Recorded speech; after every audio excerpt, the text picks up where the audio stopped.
Hi, welcome back to Via Hafta TV. My name is Avrum Rosenzweig. I'm the host of the show today. I'm also the president of Via Hafta. We've started to do, loosely actually, a series with my friends. And it's not because we can't get other guests. Well, maybe it is. It's not. I hope not. We spoke a couple weeks ago with Moish Posner, somebody I've known for, 30 years, 35 years. A lovely, lovely person who's been involved with his shul for a number of years and has done beautiful things for many, many people. Today, I'm joined by another friend, Burt Serfaty, or Avrum Serfaty. I want to welcome you to Via Hafta TV. Thanks, Avrum. Thanks a lot. I'm glad you thought about me and wanted to interview me. Well, the fact is, my mother couldn't show up today. I know, you told me that already. But she will be on the show in a couple of weeks. I'm glad you thought about it last minute. That's great. The reason why we invited Burt to come on the show today is Burt is a lifestyle food coach, lifestyle and food coach. And we were going to define that throughout the show. But the thing that I love so much about my dear friend is how he was brought up and what he was taught early on as a Jew, as a human being, to give to others. And when I look at what you do today, Burt, helping so many people, particularly young people, and I look at your background, it's not at all strange to me that you ended up where you are today. So what I'd like to do is start off this interview by talking about your background. Your parents were born in Morocco, and they came over here what year? Late 50s. Late 50s, when things started getting a little rocky in Morocco. They came, a huge immigration from Morocco. Yeah. They came to Toronto, Montreal, Venezuela, and Israel mostly, and we ended up here. I was born here. My sisters were born in Morocco. So it's kind of interesting. For those of you who know Toronto, there's uptown, where the Jews live, and then there's downtown, where there's a population of about 20,000 Jews. But when we were growing up, there weren't that many Jews. But you guys ended up in Toronto, downtown Toronto, right? Yeah. What I can remember of my early years, we were living downtown. Yeah. Queen Street, right downtown. And I remember a lot of drunks, like in our immediate neighborhood, and they would sometimes knock at our door, sorry, wrong house. But yeah, we lived downtown. A lot of the Jewish community lived downtown in those days. So that's the truth. But eventually they made their migration uptown. And so did we. What must have been so strange for your parents? Have they spoken to you about this at all? Coming to Toronto, Ontario, Canada, where our mother tongue is English, Quebec is French. They speak Spanish. They land in Toronto with probably not too many kopecas in their pocket, if you will. Yeah. And here they are in a new land, but this is the prosperous land. Yeah, right? I thought of that too, how hard that would be. I was actually thinking about it yesterday and thinking to myself, what if somebody just said to me, okay, Burt, we're going to pick you up now and you got to move to Czechoslovakia. Yeah. What do I know about that country? What do I know about the language? And how scared I would be. Yes, exactly. So I think about that. The courage that your parents must have had. Yeah. But remember, though, they almost were forced. Yeah. I mean, they did it in their own free will, but in a sense, they were forced. So it's not like me right now saying I'm going to pick up and go somewhere. They had no choice. They had no choice. Now, the show is about Tikkun Olam, which is repairing the world. And the context that we're looking at today is that of your childhood and growing up. Before your parents came over to Morocco, your father was really part of a family that was, maybe we define it as shul-oriented. They were very much part of the community. In fact, they were central to it, right? Oh, yeah, very much so. The stories that I hear from my dad telling me stories about his father and his family, they were the real simple, laid-back, religious family that really... I love hearing those stories. Yeah. They're great stories. They weren't people who were big and had to prove themselves and show up. They just did their things quietly, and they did some great stuff. The things that my dad... Like what? Well, my dad's father, how he did the charoset for Passover for the whole community. Just these small stories. They're hard to pick up right now, but small stories. And I would say, wow, that was my grandfather who did that. Yeah. Fortunately, he died young. He died, I think in his 40s or early 50s. The Charosa thing is interesting because you brought it, your family brought it to Canada. Essentially, nowadays, your father makes or made charoset, which we use on Pesach, for the entire Sephardic community. In the old days, yeah, he did it for pretty much the whole community. Remember, the community was a lot smaller then, too. Yes. And then over the years, a lot of the individual synagogues did it themselves, or other people did it as well. But now he still does for our shul and maybe for some individuals, and he still gets requests from people all over the world, who moved. Does he really? Yeah, people who moved in the last little while, they'll say, I want your charoset. That's what I'm used to, and that's my thing. And What my does he do, FedEx it? Yeah, he ships Do they have it a over. special price for charoset or what? I don't know how he does it, but he does it. What do they put in the charoset? What does your father put in it? It's changed over the years too, but originally there was the base is basically dates, wine, grape juice, dates, a lot of spices. In the old days, my dad would roast peanuts and chickpeas. Can't do peanuts anymore because of the peanut allergy. Right. Can't do chickpeas anymore because of the Ashkenazim. Yes. Oh, those Ashkenazim. Now, our community is very mixed now. We got Ashkenazim, Sephardim, so that's out. So it's changed over the years. The roasted peanuts and roasted chickpeas, believe it or not, I remember I liked it. I've tried the charoset. They come in little balls, and they were excellent. Yeah, I don't know what other charoset really is, so Yeah, I right. can't even compare, if you want to call it. From my Ashkenazi experience, it doesn't come close. Yeah, well, they're different too. I mean, you're not. It's not meant to just take a bite out of it. Oh, this is delicious. Yeah, right. It's meant for it's different. We're talking to Burt Serfaty, a very old friend of mine who's a food and lifestyle coach.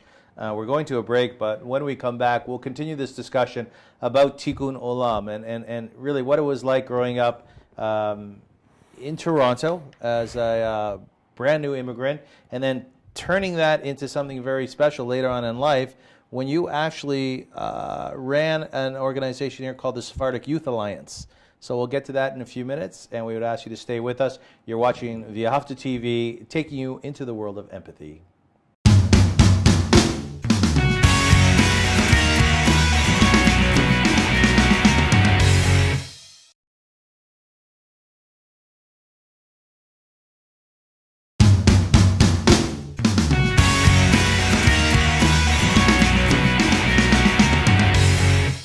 Welcome back to V'Ahavta TV. Our guest today, taking us into the world of empathy, is my dear friend Burt Serfaty. The show is sponsored by V'Ahavta, the Canadian Jewish Humanitarian and Relief Committee. And if you'd like to know more about us, please go to www.v'ahavta.org. Just to impart to you, one of the things that we're working on now and have been over the last year and a half is our V'Ahavta Street Academy.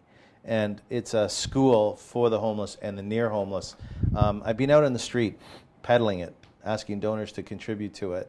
And I have to tell you something, it's a real calling card for us. It really is. People often say, well, how do you get people off the street? And the answer that we give them is, being the people of the book, the Jewish people is we try to educate people. We try to bring people closer to their soul. Because I believe that introducing someone to themselves is a solution to not only homelessness, but to a much better life. Well, can I interrupt you and Please. tell you that I think you've done that for me over the years. Thank you. You've introduced me to myself. Yeah, I kind of, in the past, I've done things that I don't think I should have done. Like what? Certain jobs that I don't think was my calling. And, I think over the years you woke me up saying, what about this? And what about this strength that you have? And I'm looking at it and I go, really? That's me? That's my strength? And I think over the years you really helped me out that way, from just our schmoozers at night when we talk, and it really made me look at myself differently.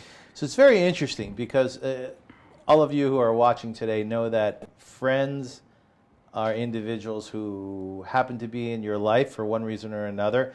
They're not family, but they become like family. And I think it's safe to say that you and I are like brothers. And so often when times are tough for me, I would come over to your house. And the reason I would come over to your house and just hang out there while you were doing your work is because of how you were brought up. You are the most anchored person I've ever met in my life, really. Your parents gave you such a solid home that when you broke up with your wife, it wasn't unusual for your kids to go over to your parents' house and spend days there. You go there every Shabbat, right? Your children with your parents, who are now, your father's in your 80s, are, it's almost like second parents. Yeah, pretty much. I mean, you speak to my kids about it, and that's their home as well. Yeah. It's like the home. That's part of it. Just another home. Yeah. You know, that's how good they feel. And my son, he stays there a lot. If I go out of town, if I go here, if I go there, he's like, yeah, no problem. I'm going to stay with my grandparents. You're very lucky because not everybody has that. Of course, I know I'm lucky. Not everybody has that. Yeah, I know that. But we talked before the break. We said we were going to talk a little bit about where your life led to after your parents had come to Toronto as immigrants from Morocco. When you were in your 20s, I believe it was, you were asked to lead an organization, a brand new organization called the Sephardic Youth Alliance. And that was new to Toronto. It was something which was very unique, and you did a hell of a job. So it was the best time of my life. I know it was. I know. Loved it. Why was that? I think because I was doing something that I loved, number one, and it was a lot of fun. You know, it wasn't just mundane work. It was exciting. Right. It was a good time. It was a good time to be doing that. I was young. I was single. You know, like the world was at my feet. What did you do? What were your responsibilities? I basically put together a youth group in the Sephardic community. There may have been 5 synagogues who took part.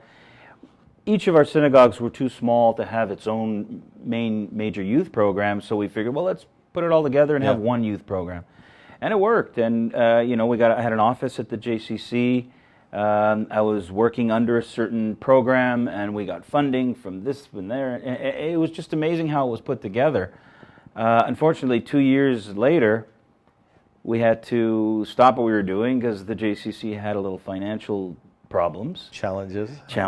And what was the highlight of your leadership? I know you took the kids to Israel. That was a big deal. I went twice in the summers to Israel, took teenagers there, and we did a project renewal where teenagers from Israel would come here. We'd take them around. We went around to the different summer camps in Quebec and Ontario. It's a lot of fun, and I ended up with a no nail over here because one of the kids shut their door on me. I remember that too.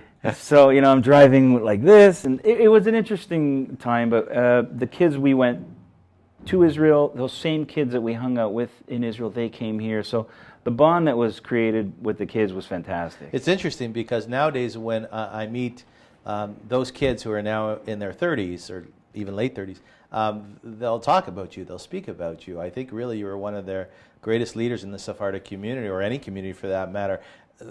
I don't know if you did this consciously, but you brought a lot of Jewish kids together, so they dated Jewishly, right? Yeah, that's another thing. When I look back, I'm really proud of a lot of aspects of that type of work, and not because of, we had great programs and a lot of, we were 100% full and we had to turn people away at some programs even. Not so much all that, but when I look back and I see all those people where they are now, a lot of them came together because of our programs. And they're married with kids, and I look at their kids and just, I'm sitting there in my own head thinking, I had something to do with that. It's nice. And I mean, I'm not going to go around and say, hey, I put you and you put your parents together.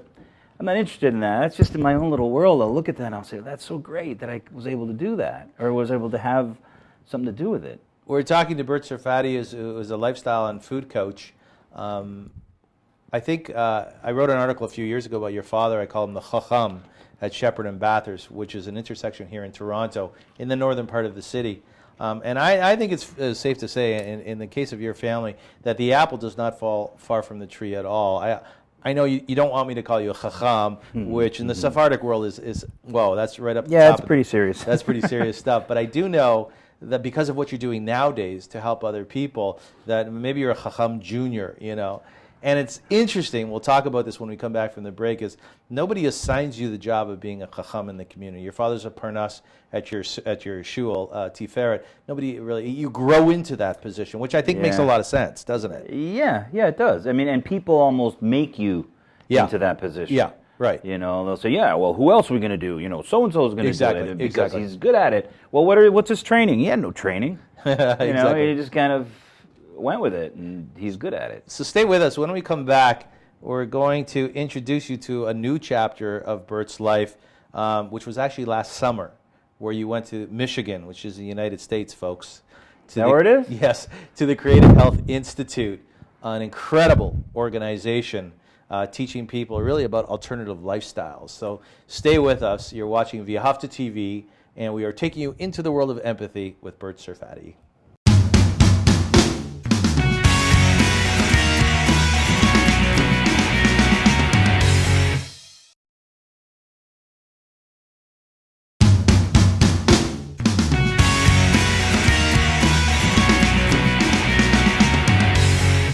Welcome back to Viahavta TV. Our guest today is Burt Serfaty. I was mentioning before about the Viahavta Street Academy. We're going into I think this is our 4th semester. We'll be starting this summer. And 4th already? Yes, and wow. The Viahavta Street Academy is a school for the homeless and near homeless. One of our students who graduated, it's really quite incredible because we have 90% graduation rate. People who are living on or near the street actually finish our courses. How long is that course? It's about 8 weeks. Wow. And the beauty of it is that we give them catered food every day, and we pay them to study. We give them a Metro Pass so they can travel the buses whenever they want. But one of our students actually graduated, Burt, and he started up a small business to groom animals, and eventually moved back to Hamilton and just recently reunited with his family and his father. And his father had given him up when he was 10 years old. He walked him to Children's Aid, and he left them there. He left his little guy there. And just recently, they got back together, and they're making a life of it. And that touches me so much because I have a little boy who's 6 years old. I happen to be working through stuff. I'm 52, but I'm still working through stuff having to do with my childhood. So that really, really makes me emotional when I think about this fellow getting back together with his father, knowing what sort of abandonment he had gone through. Now, in your life, and I don't even know if you know this or not. We always remind you of this, but you went through the opposite of abandonment. I mean, not for a moment did you ever think that your father and mother would not be there for you. That if, God forbid, things got really, really tough, where would you go? I mean, that never enters your mind. Not for a second. Not for a second. No, it was. And it was so perfect that I only realized that when I grew up. Yeah. While you're in a family that's so great, that is fantastic with my sisters, we never fought, little things, of course, but no screaming in the house, everything was just so beautiful. I always thought that's everybody. Yeah, it's not. I know. It's not. And you only really appreciate it later when you realize that. And when I realized that was with my friends, talking to them and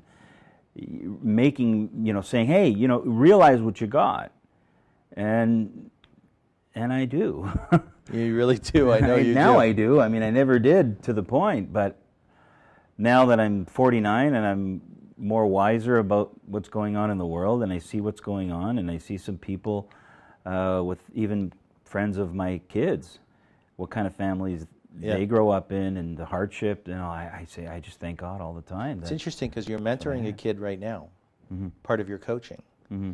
And this kid is going through a lot in life. I mean, he comes from a family, let's flip this back around again, which is really anathema, which is the opposite of your family.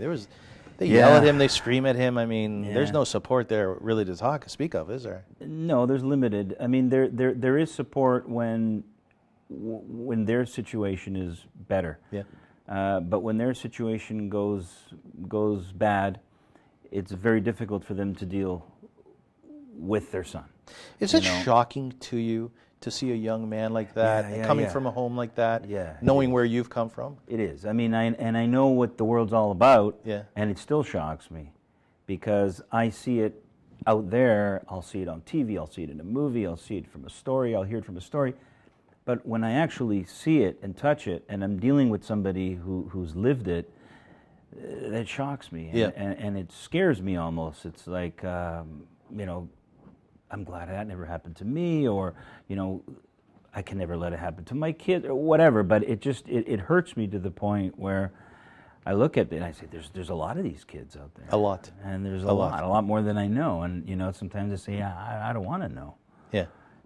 It hurts.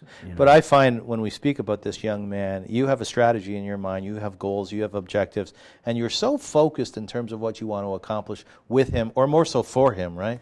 Yeah, and I don't think a lot of it is I'm going to sit there and I'm going to say, what's my goal? What am I going to do? How am I going to do this? I think it just comes naturally, and I think I have to, give credit to my folks, my parents. Oh yeah. Because all that is just naturally. I didn't have to develop it. I didn't have to work on it, and that's why I like what I do a little bit more now than before, because it's natural. I don't have to really make the effort so much that I got to get this. I got to get this. This is me. This is who I am. When you look at this young guy, in your head, do you say to yourself, I can see what his challenges are. I can see his craziness, if you will, like we all have. And I can sort of formulate somewhat of a plan or go on a road. So I think to make things just a little bit better for him. Like, can you see it in front of you? Excuse me, as though he is a project. Not meaning to undermine him, God forbid, but as if this is a project. I don't know. I'm not sure what you're really asking. But I look at it a little bit on both ways. Yeah. Because it is a project. I'll look at it and I'll say, okay, how do we take this kid from here to here? That's what I'm asking. That's what I'm saying. Yeah. And a lot of it's not like I'm going to sit there with a piece of paper and say, okay, 1, 2, 3, 4. It's today it's 1. That's it. Let's work on 1. And let's see how we're going to do number 2. Yeah. Because every day is so different. Every meeting we have is so different. All the expectations are never expected. If I expect certain thing from him, A, B, and C, the next time I see him, and it's usually not. That's what I expect. It's different, or it's just... So I always try to just take the moment for the moment, and then the next time we meet, I've already had a week to think about it, and like I said before, it's more of a natural thing. If I try too hard to think, what should I do? Should I do this? Should I do that? Then I think it's harder. Which is a really good tip for parents on parenting. Yeah, it is. Let it come to you. Yeah, let it come to you. I mean, but I don't know if that's great advice, because let it come to you. What if you just decide to smack your kid in the face? I'll give you an example. We have to go to break in 1 second, but I'll give you a quick example. No, except for that stuff. Yeah, let it come I'll to give you. you an That's what example. comes to you. My son is 6 years old, and he's a pretty bright kid. Recently, he started to say the F word. And yeah, the fun word, yeah. Oh, I see. So he says to me, Daddy, he goes, I'm going to say it everywhere. I'm going to go to school and say it. So I said to him, okay, honey, go ahead. Go and say it in school. What was his reaction? Let's see what happens. I said, you're going to have a timeout every single day. He goes, no, Daddy, I'm not going to say it. I said, I don't think so. But I didn't clamp down on him, And this is the way I see your parenting working. This is how I see you doing it, both with your clients as well as your kids. You allow things to unfold. We have to go to a break, but when we come back, I want to pick up on this discussion, because to me it's fascinating, particularly being 52 years old and having a 6-year-old son. So we'll use this as therapy if you don't mind. Sure, let's do it. You're watching Via Hafta TV. We are taking you into the world of empathy with Burt Serfaty.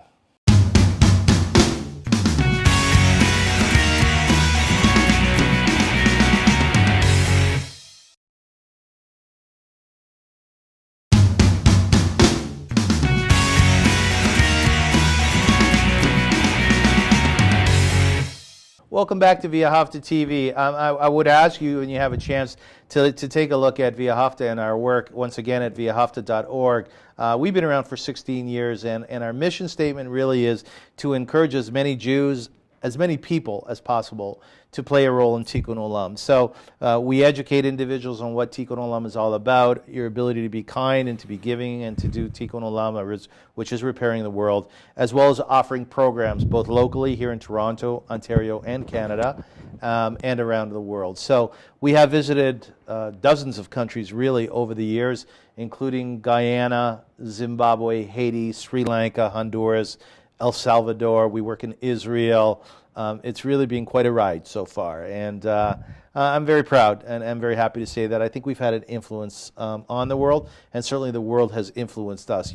Toronto, for those of you who do not live here, don't know about Toronto, in some ways we're still a little bit of a shtetl. We're a couple generations behind the United States of America and its Jewish population. So when Via Hafta started, and over the years, I've watched as our city has changed in terms of opening up recognizing that there is more to the Jewish world and more to the world in general than the Bathurst Street corridor, which is the main thoroughfare for the Jewish community.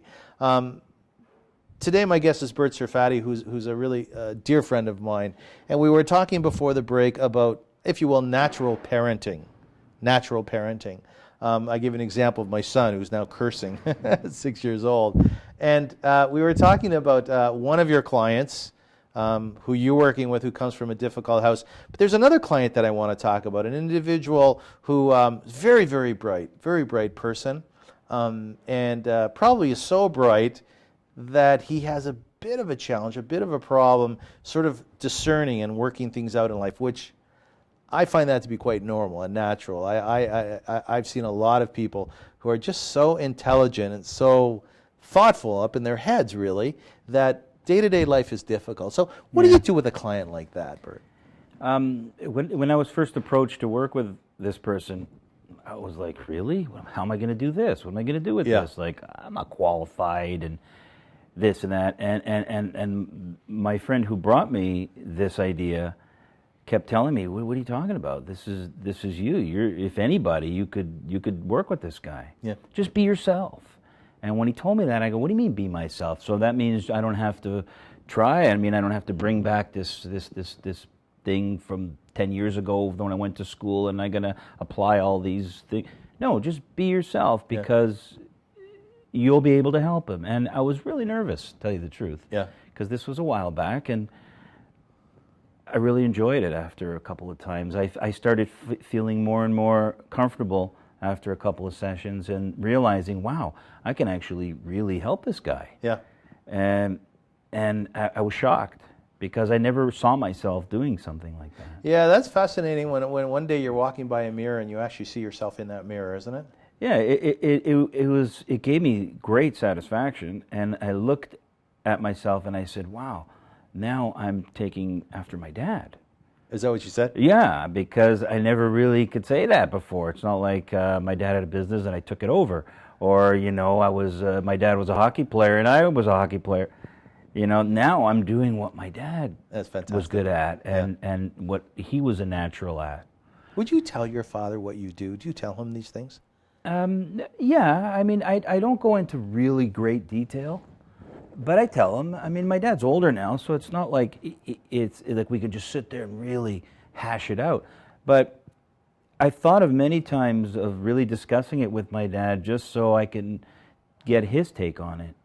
I haven't really done that yet. My mom's 82 years old, and she comes from the old school.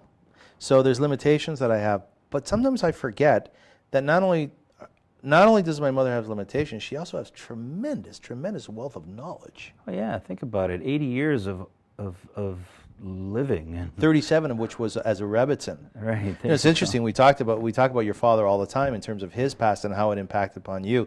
Your father worked in a warehouse environment for about 30 years. Yeah. And he was sort of the chacham, the wise man of that environment, right? Yeah, which I thought was cool, and I didn't know that until like much later. Yeah. Then he started telling me stories about the warehouse, and I said, "Wow, you did that?" Like what? Do you remember any stories? Like people would come up to him and just search for advice. They have problems with their wives or their husbands, and they'll say, "Hey, David, what do you think I should do?" And like a therapist. Yeah, and sometimes he would tell me, during their break, my dad's going to go and have something to eat or something, and they'd come and they'd sit down on boxes and they'd, just talk it out. Or, sometimes they'd even come and say, "Hey, David, I'm a little short on cash. Can you lend me some cash till payday?" Yeah. I'm hearing these stories and I go, really? It's beautiful, isn't it? It's great. I love it. It's fantastic. You know what's beautiful about it? People come to me and they say, Avrum, you're so lucky, you founded this organization, you're the president of a Tikkun Olam organization, you get to go to an environment every day where you're ensconced and making the world better. I say, rubbish.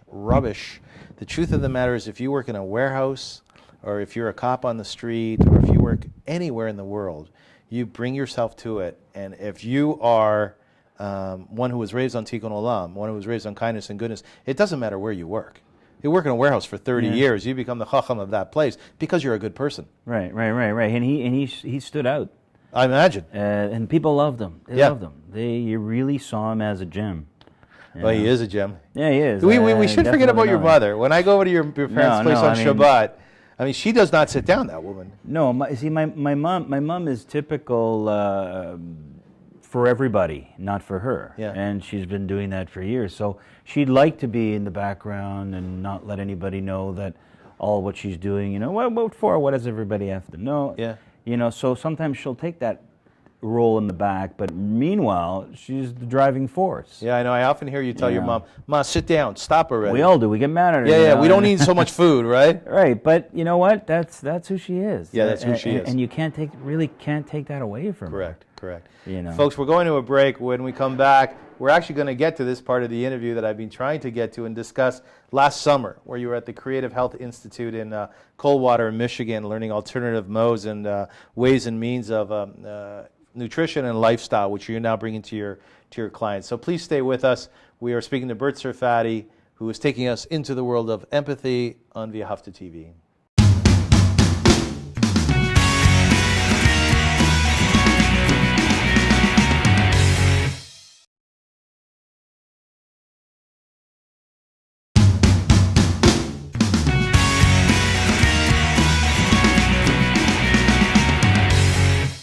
Welcome back to Via Hafta Television with Burt Serfaty. Last week, we had our coffee shop for our creative writing contest for the homeless. Essentially, it's a contest where people who are living on or near the street can send in prose or poetry, and they're judged by some pretty highfalutin judges. Tony Blair was a judge, Michael Andonche, Mia Farrow. Who else do we have? All kinds of Canadian stars like Steve Paikin over the years. We've had some pretty cool people judging these pieces. And the top prize is $2,000 in cash. Nice. It's really quite something. So we had our coffee shop last weekend, and this fellow Mike got up and spoke, who was one of our students at our street academy. He's got tattoos up and down his neck. His father was a biker. And he said Via Hafta saved his life. Wow. And I'm not saying this to brag on behalf of the organization, but I am. It's all right, you're allowed to. Burt, I'm deeply proud, and you know what it's like when you're able to enhance somebody else's life, and inevitably you enhance your own. Really, No, you're right. really, on that level, I am so fortunate, to be able to be part of this. And he spoke about where he would have been if not for the Street Academy, or if not for Via Hafta. And I thought, I don't know what the Jewish saying is for this, but the Christians say, "There by the grace of God go I." In other words, I happen to be in this position, and therefore I'm influenced by my surroundings in a particular way. In a most positive way. I think for whatever reason we end up in a specific place in our lives. For whatever reason we're in Toronto. Your parents came here from Morocco. You're at Shepherd and Bathurst. There's a particular Jewish community there that you've been involved with for years and years. It's hard to say why we end up where we end up, but the fact of the matter is, our goal really is to make the journey as positive as possible, to make this world as good as possible. Now, in that light, last summer you traveled to Coldwater, Michigan, which is about 6 or 7 hours away from here, right? Something like that. Yeah, and you went to the Creative Health Institute to hone your skills as a coach, as a food and lifestyle coach. What was the institute? What's the institute all about? It's basically an institute that deals with alternative ways of healing yourself. Yeah.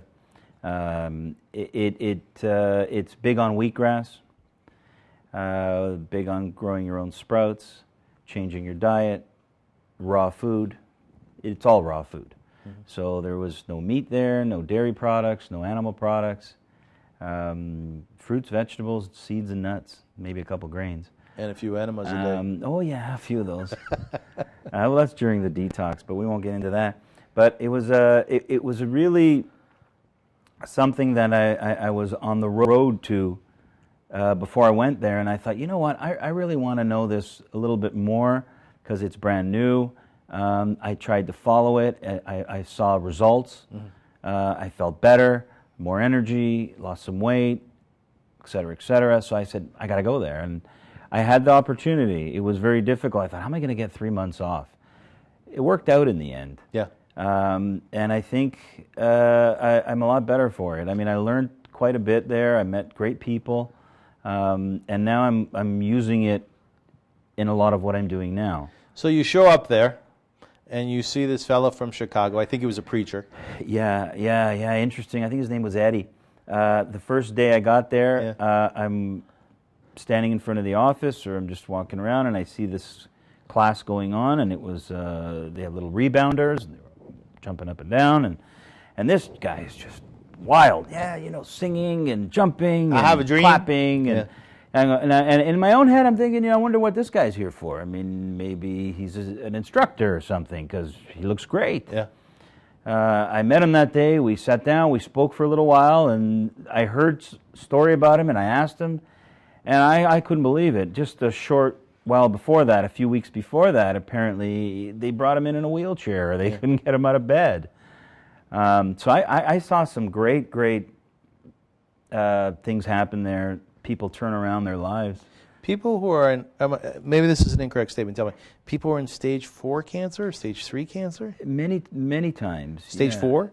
I'm not so sure about those stages. I'm not a specialist that way, but I've heard that many times. People would come in and they've already done the chemo and the radiation maybe once or twice, and their cancer's back. And a lot of the doctors would just tell them, you know what, there's nothing else we can do for you. You have 6 months, you have 8 months. Well, what do you do at that point? You get on the internet and you say, well, what else is there? And people end up there almost as a last resort, because they're not open to things like this until everything else doesn't work anymore. And what do they do when they're there? Well, just the fact that they change their diet helps them so much. The wheatgrass helps them a lot. The just being in that environment, environment of a lot of love, a lot of support, a lot of what we learned there, how to lead our lives, just really made a difference. The interesting thing is, most people will watch this show, and they'll say, "That's bogus," or they'll say, "Oh, I can't believe it," but they'll do nothing about it. Well, Right. why is that? It's hard, because even myself, who I'm convinced, I've seen it, I've lived it, I have a hard time with it. I mean, from last year to this year, I gained some weight. Why? Because it's just so difficult to follow that to the T in today's world. That's a very focused environment. Yeah, it's a very focused environment, but I think that the magic is in today's world, which is full of processed foods and full of garbage. And toxins, yeah. And toxins, that it's just so hard to take that and bring it into this world. It can be done. It's just very difficult. And some people have a hard time with it, and they give up. And a lot of people don't. The ones that give up, there's a lot of people that don't give up because they can't afford to. They can't. They've seen the results, and they say, well, if I give up, I'm going to get sick again, or whatever. We're joined today by Burt Serfaty, a friend of mine, and we're talking about really your career as a lifestyle and food coach. And when we come back, we're going to wrap up this interview, and we're going to talk a little bit more so about how people can reach their dreams and their objectives and goals in life to make it better. So please stay with us. Once again, you're watching via Hafta TV, taking you into the world of empathy with Burt Serfaty.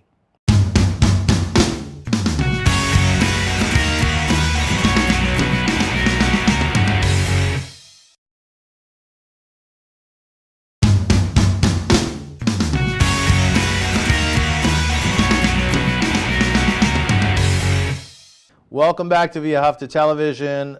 I'm Avrum Rosenzweig. You are Burt Serfaty. Yes, I am. It's been a good interview. I always welcome the opportunity to sit with an old friend and to talk things through and talk them out. But even more so, because we do this a lot. Actually, feels like we're on a porch. We're right, exactly. Sit on my we're yackers, But even more so is what a great chance, a great opportunity to share our friendship with other people and the beautiful aspects of it. Burt, sometimes I meet people who don't have friends, and I don't get that. I don't get that either, but I've met some people like that. And I know. It's really disturbing. I wrote an article for the Canadian Jewish News. It was an open letter to those people without friends. And I was trying to be nice. It's hard sometimes. You know when you write stuff like that, you got to be so careful because you can hurt people's feelings terribly, right? Who are you to talk to me? Who are you to tell me this stuff? And I understand that. One woman wrote me back, and it was basically advice like how to open up doors for yourself, things like that. One woman wrote me back. She goes, oh, you have such a chutzpah. You know, who are you to tell me that I need to have friends? I want to be on my own. I don't want people around me. It's only been painful and suffering and so on. I don't buy that. Do you buy that? No, I don't buy it. I don't either. They don't buy it. That's their defense mechanism. Yeah. You know, we are not survive. islands. We are not islands. No. Look, I even think today sometimes I feel alone, occasionally at times. Yeah. How can I feel alone? I got a great family, got great friends. They're always there. I got great kids. How do I feel alone? Yeah. I still feel alone at times. Maybe if I was married again, I may not. But you know what I'm saying? There's loneliness in everything that we do, and in each of us. Can you imagine if you didn't have friends? No, I can't. I would find that very hard. Very hard. Very hard. We really these shows are all about Tikkun Olam, how to make the world a better place through the voices of so many different people. I think one of the things that people want to know is, how do you reach your goals? You as a coach, a lifestyle and food coach, inevitably will be asked on a regular basis, listen, I've been trying to make these changes for 10 years, for 15 years, for 20 years, for 30 years, but I can't do it. I myself, I hit walls all the time. For instance, I've been playing guitar since I'm 8 years old. I can't play it for the life of me because there's a wall that I keep hitting over and over and over. Mm. What would you advise people, sort of the fundamental piece of advice that you can share with others in terms of how to achieve, your objectives? I can't really answer that, and I'll tell you why. Even till today, I still don't know that for myself, right? But let's say I'll sit down and I'll talk with you, and you'll give me that answer. You know it, and I'm still, really? I don't know. So what I could do with other people, I find it's very difficult for yourself. Me. Yeah. And we all know that, right? So there's somebody I'm working with, and I'm looking at it, and I say, wow, we got the same issue. Yeah. But how come I'm able to tell him what I think and what I think he should do? And I know this issue so well that I'm telling him like it's the truth. I can't do it. I think there's a Gemara somewhere in the Talmud that says that the most difficult thing in life is changing habit. Yeah, I can agree, but look, we do it all the time, right? We have habits and bad ones, and we change them over time. And apparently, I think it takes a month to change a bad habit. Something like that. Something like that. Depending on the book you're reading. That's a hard month, yeah. But it's a lot of cleansing. Yeah, getting back to your original question, I mean, personally, I don't know what kind of advice I can offer. The only thing I can offer is timing. It has to be at the right time. You know what I find so interesting about your approach to all of this is that you don't know it and you don't work on it, but you're very Zen in nature. Like you read about the wise people and the scholars and the sages, and I would ask them the same question, or somebody else, is how do people achieve their goals? And their answer will be, I don't know. Yeah. It's like, well, I think it also has to do with a lot of, I read a lot. Well, I have ups and downs. I'll read a lot for a while, and then I won't read. Yeah. But a lot of what I read will be to help me become better that way. No, you're right. You know? So I'm saying like, yeah, I'll study it, but it's back there, and I'm not really working on this problem of this client. It just happens naturally, but it also happens naturally from what I've learned and what I've read and my experiences. So I think what I'm trying to frame here is you're not driven sort of in the almost commercial Oprah way to tell people you're doing this wrong. Here's how you correct it. That's not really your approach. No, it's not, and it's not. And I think the people that I work with really appreciate it because it's specialized for them in a sense. Yeah. There's no right or wrong. There's no this is the way to do it. Yeah. And it's right across the board for everybody else. You know, it's not like that. And I want to try to give that impression over to people that, you know what, your issue you may have and 10 other people may have it, but it's still special to you. And if they do something and it works, doesn't mean that it's going to work for you if you do it. You know, so I think once at least I build a rapport with someone, and we're working on a problem, it really makes it much easier because there's a relationship already there, and then it just happens naturally. Sometimes, you know, I'll say things and I'll say, wow, you know, the advice that I gave him, should I have given him that advice? Yeah. It's the occupational hazard. Right, and Yes. I think about it, and sometimes I'll say, you know what, I'm going to take the chance because I really do think it's good advice, but it could backfire or this or that. Very good. You've been watching Burt Serfaty for the last 45 minutes or 50 minutes. Wow, on a long Via Hafta time. television. It flies by, doesn't it? And do you want to give out your number, or shall the people call us if they want to get in touch with you? Sure. 416-893-2872. Burt is a lifestyle and food coach, and if you'd like to be in touch with him, please give him a call once again at 416-893-2872. You've been watching Via Hafta television. Once again, please learn more about Via Hafta at www.viahafta.org. We're a good organization. I think so. Darn right. I saw you build it from scratch. Thanks. You're darn tootin'. You're darn And we will be back next week. I think you're going to be meeting my mother. All right. Yeah, no comments there. Come on. No comments. No. Thank you for joining us and watching Via Hafta television, taking you into the world of empathy with Burt Serfaty. Thank you.